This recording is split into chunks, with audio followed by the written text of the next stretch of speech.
Hi students, welcome to Chem Free tutorial. In this video, let's see class 10th science chapter 1 chemical reactions and equations. When we look at our surroundings, we see many things with different sizes. Different sizes, different shapes.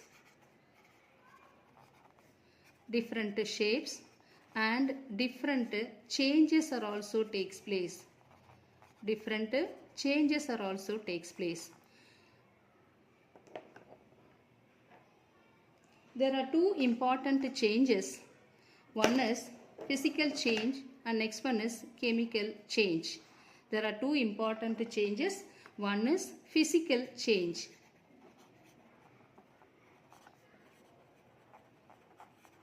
And the next one is chemical change. Let's see what is meant by physical change and what is meant by chemical change. First, physical change. When we keep some water inside the refrigerator, what happens? It changes into ice. When we keep some water inside the refrigerator, it changes into ice. Later, it changes back into water. Water to ice and ice to water. Water to ice to water. The reaction is reversible. The reaction is reversible. Next one is there is no new substances formed. No new substances formed. No new substances are formed. Third one is the change is temporary. The changes are temporary. If we keep some water inside the refrigerator, what happens? Water changes into ice. Later, ice changes into water. The reaction is reversible. Water to ice to water. The reaction is reversible. There is no new substance are formed. During this ice to water, ice and water, there is no new substances are formed. And third one is the change is temporary. Next one is what is meant by chemical change. What is mean? Piece of paper. When we burn a piece of paper, it changes into ash. When we burn a piece of paper, what happens? It changes into ash. A new substance. Ash is a new substance. A new substance is formed. The reaction is not reversible. Again, ash cannot be changed into water. So, the reaction is irreversible. The reaction is irreversible. Next one is a new substance, that is ash is formed. Okay, so a new substance is formed. A new substance is formed. And third one is the change is permanent. The change is permanent. Permanent change. Okay, so there are two changes. One is physical change. Next one is chemical change. What is meant by physical change? When we keep some water inside the refrigerator, it changes into ice. Later, ice changes back into water. The reaction is reversible. No new substance are formed. The reaction is temporary. What is meant by chemical change? If we burn a piece of paper, paper changes into ash. The reaction is irreversible. A new substance is formed and the change is permanent. Let's see some examples of physical changes in our day-to-day life. For example, melting of ice. On heating, ice melts into water. Evaporation of water. Similarly, on heating, water changes into water vapor. During condensation, water vapor changes into ice. Next, the third one is dissolution of sugar. Sugar dissolving in water to form a solution. Sugar particles mix uniformly with water and the sugar can be recovered by evaporation. During the process of evaporation, what happens? The sugar can be recovered. These are the physical changes that takes place in our day-to-day life. Let's see some examples of chemical changes that takes place in our day-to-day life. Chemical changes. Already we know that one is rusting of iron. Rusting of iron. Iron change on oxidation. Iron changes into iron oxide. That is called rusting. Okay, rusting of iron. In this, a new substance, that is rust is a new substance. A new chemical substance is formed. Next one is, already we know that burning of paper. Ash. Ash is the new chemical substance that is formed. Next one is souring of milk. When milk is left at room temperature, what happens? It has been changed into a new substance. So third example is souring of milk. Souring of milk. And the next one is grapes get fermented. Grapes get fermented. This is also example of fermented. These are some of the examples of chemical change.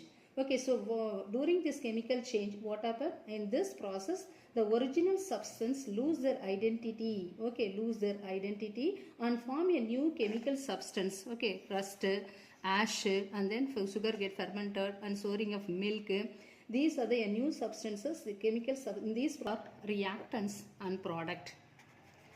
Before we study about chemical reactions, we must know what are reactants and products. Reactants and products. We must know what are reactants and products. Okay, chemical substance which may react together. Okay, react together are called reactants. For example, A plus B gives C plus D. A plus B gives C plus D. Okay, A and B are called reactants. A and B are called reactants. C and D are called products. Okay, what are reactants means? Chemical substance which may react together are called reactants. And the new chemical substance formed are called product. Okay, left hand side reactants, right hand side products.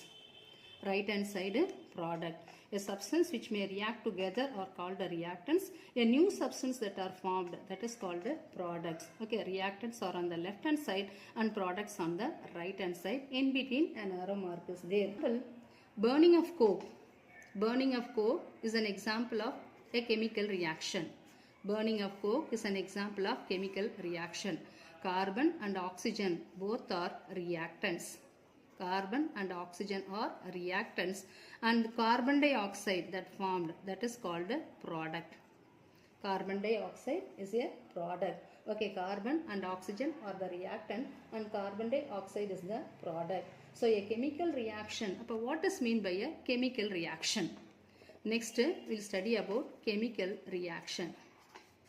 Chemical reactions. What is meant by chemical reaction? A chemical reaction involves breaking of chemical bond present in the reactant. Breaking of the chemical bond present in the reactant forms a new chemical bond to give the product. Okay, what is meant by chemical reaction? Chemical reaction involves breaking of chemical bond present in the reactants forms new chemical bond to give the products. Simply we can say that is rearrangement of atoms. That is called a chemical reaction. Next, we will see some examples of chemical reactions. Examples of chemical reactions. Examples of chemical reaction. First one, we will see burning of magnesium ribbon. Burning of magnesium ribbon. Burning of magnesium ribbon in air. First example, burning of magnesium ribbon in air. Magnesium metal. Okay, this magnesium metal, it is available in the laboratory in the form of a ribbon. It is in the form of a ribbon or wire. Okay, this magnesium ribbon is available in the laboratory in the form of ribbon or wire. Due to attack of this moist air, it coated with a white layer of magnesium oxide. Okay, magnesium oxide is coated with a white layer of magnesium oxide. So before the reaction, clean a piece of this magnesium ribbon with sandpapers. Why? To remove the oxide layer. To remove this oxide layer, we want to clean with the sandpaper. So this magnesium combines with oxygen to form magnesium oxide. What are reactant and product? Magnesium and oxygen. Okay, these two are reactants.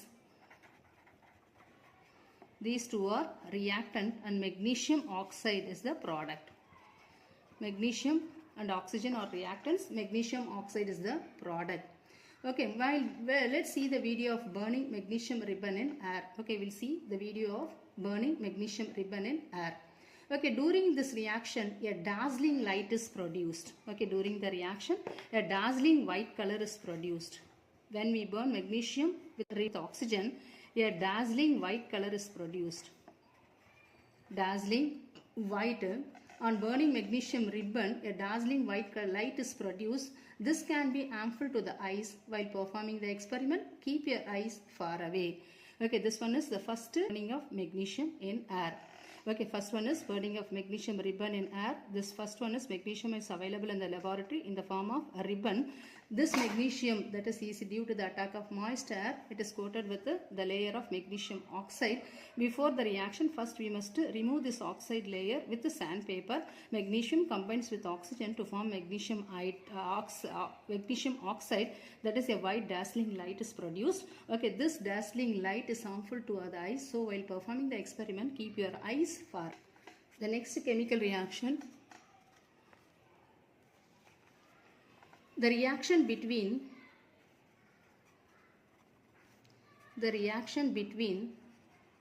lead nitrate and potassium iodide. The reaction between lead nitrate and potassium iodide. First, we want to take lead nitrate on one test tube. Take lead nitrate in one test tube. And potassium iodide in another test tube. Okay, first one test tube, lead nitrate. The next one is potassium iodide in another test tube. Okay, when we mix these two solutions, what happens? Okay, observe. Now mix these two solutions. Observe what happens. While we are mixing, we can get a yellow solid appears. When we mix these two, that is lead nitrate and potassium iodide, a yellow solid appears. It is a new chemical compound. Okay, it is a new chemical compound.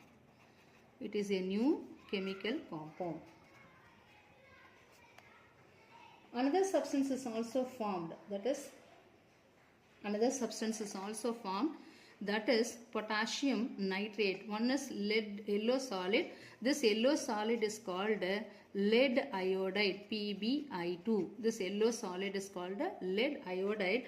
Another substance is also formed, that is potassium nitrate. Another substance is, one is yellow solid lead iodide.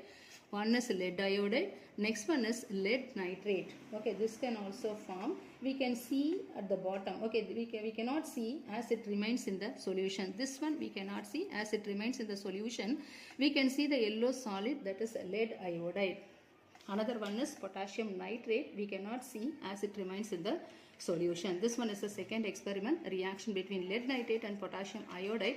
One test tube we can take, one test tube lead nitrate, another test tube you can take potassium iodide. Now mix these two solutions, we can get yellow solid, that is lead iodide. A new chemical compound is formed, and along with potassium nitrate another compound is also formed. This we cannot see as it remains in the solution. So this lead nitrate mixed with the potassium iodide. We can write the equation lead nitrate plus potassium iodide. Lead nitrate plus potassium iodide, it forms lead iodide. Plus potassium nitrate. This lead iodide is a yellow solid. This one is yellow color solid. Let's see the video of reaction of lead nitrate with potassium iodide.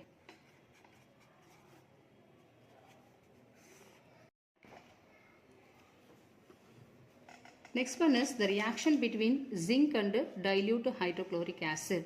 Take some granulated zinc takes one conical flask, and this one is a conical flask. Take some granulated, that is take some pieces of granulated zinc in a small conical flask Add, here this one is a granulated zinc. You can take granulated zinc in a small conical flask.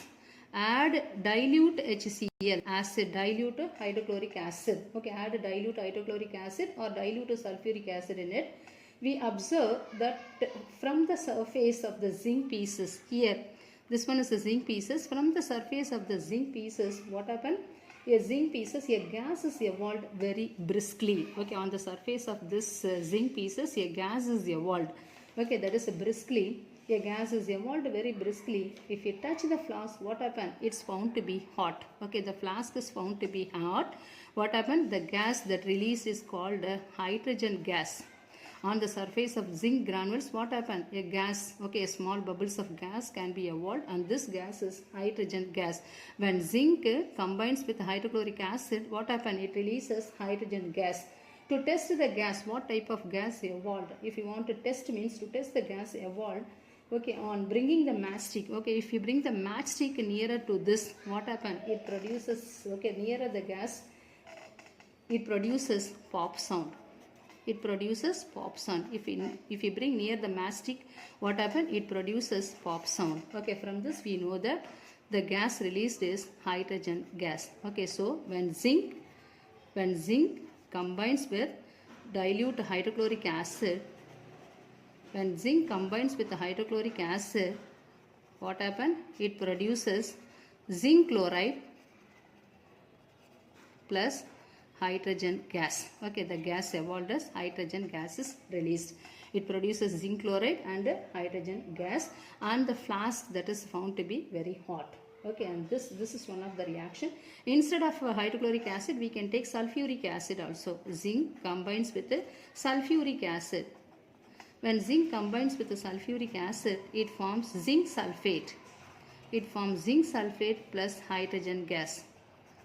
Plus hydrogen gas is evolved. Hydrogen gas is evolved. Zinc sulfate plus hydrogen gas is evolved. So what about the characteristics of these chemical reactions? Okay, when a chemical reaction takes place, some changes are observed. Okay, these changes are helpful to check the chemical reaction has taken place. From all the above activities, what happened? We can say the following observation helps to determine a chemical reaction takes place. For example, in the first reaction, first one is a change in color. The color change will take place. Okay, for example, rust. The rust is brown when iron is grayish black. Next one is change in state. For example, petroleum is a liquid. It burns to form vapor. Okay, change in state is also takes place. Next one is evolution of gas. For example, zinc combines with hydrochloric acid, it releases gas. Okay, change in gas. Next one is change in temperature. Here also, what happened? Here also, when zinc combines with the sulfuric acid, what happens? Zinc sulfate plus hydrogen gas, it is found to be warm. Okay, these are whenever the chemical changes takes place, how do we know that whether the chemical reaction has taken place? First one is change in color, next one is change in state, third one is evolution of gas, and fourth one is change in temperature. Okay, from this we know that the chemical reaction has taken place. We'll meet part 2 in the next video. If you want more videos, like, share and subscribe Chem Free Tutorial.